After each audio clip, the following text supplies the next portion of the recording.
Alors, je suis en présence de Mathieu Allais, du professeur Mathieu Allais qui est gastro-entérologue à l'hôpital Saint-Louis à Paris. Et nous sortons d'une session sur la thérapie cellulaire. Alors, d'abord, la thérapie cellulaire dans les Mickey, qu'est-ce que c'est? Alors, comme vous avez pu le voir, il y avait plusieurs approches de thérapie cellulaire. Il y a trois types en fait, si on résume. Il y a d'abord la greffe autologue de cellules souches, qui est la transplantation en fait, un peu faite par les hématologues, avec des cellules du foie.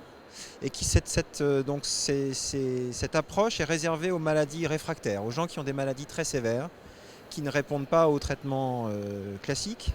Et quand on n'a plus de recours, cette approche a un effet favorable. On a vu une présentation sur ce sujet. On a participé aussi à l'étude ASTIC et on a des résultats qui montrent qu'on arrive à avoir des rémissions très prolongées après ce traitement-là, qui est un traitement qui est un peu dangereux. Et on a besoin de travailler sur améliorer la tolérance de ce traitement et diminuer les risques liés au traitement. Donc c'est un traitement qui est réservé aux centres très spécialisés. Donc on l'a fait à l'hôpital Saint-Louis, à Lille aussi. C'était les deux centres en France qui ont participé à cette étude. On a eu des résultats intéressants. C'est encore préliminaire. On doit encore progresser, notamment sur augmenter la sécurité, diminuer les risques. Deuxième approche, on a présenté donc l'approche de l'utilisation de cellules régulatrices. Alors là, c'est une autre approche. Dans la muqueuse, dans la paroi des patients qui ont une maladie inflammatoire, il y a une inflammation avec une activation de cellules qu'on appelle effectrices, qui sont des cellules guerrières, je dirais. Et il y a un défaut de cellules régulatrices, qui sont des cellules qui doivent théoriquement calmer un peu le jeu et calmer les cellules effectrices. Et donc on sait que dans les maladies inflammatoires de l'intestin, il y a un défaut d'activation de ces cellules régulatrices. Et donc l'idée dans cette approche, c'est d'expandre les bonnes cellules. Alors on peut utiliser des médicaments qu'on est en train d'explorer, ou on peut collecter le sang des patients et expandre ou isoler des cellules régulatrices de façon à les réinjecter aux patients. Donc on avait participé à une de ces études qui s'appelle CATS en France, où on réinjecte aux patients leurs propres cellules après qu'il y ait eu une expansion et on a collecté les cellules qui ont des propriétés régulatrices.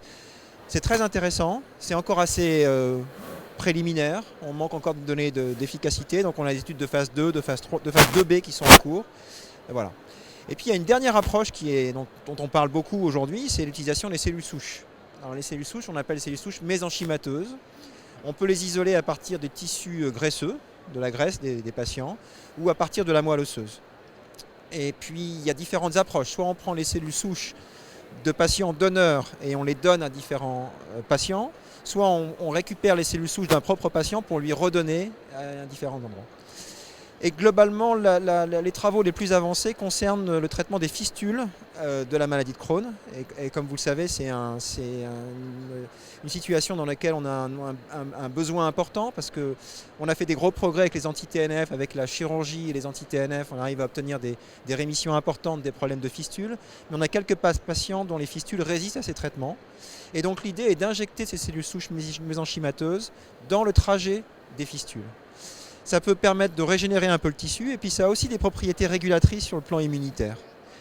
Et il y a un essai thérapeutique qui s'appelle ADMIR qui a été présenté aujourd'hui, qui est positif. Les résultats ne sont pas extraordinaires, mais ils sont positifs. Et donc je pense que c'est une belle opportunité parce que c'est clairement les patients qui ont reçu ces traitements-là étaient en échec des traitements de première ligne et on a une efficacité supérieure au groupe placebo, au groupe contrôle. Donc je crois que c'est une bonne nouvelle parce que c'est une approche aussi qui nous permet d'améliorer la prise en charge des patients ayant des fistules. Merci beaucoup.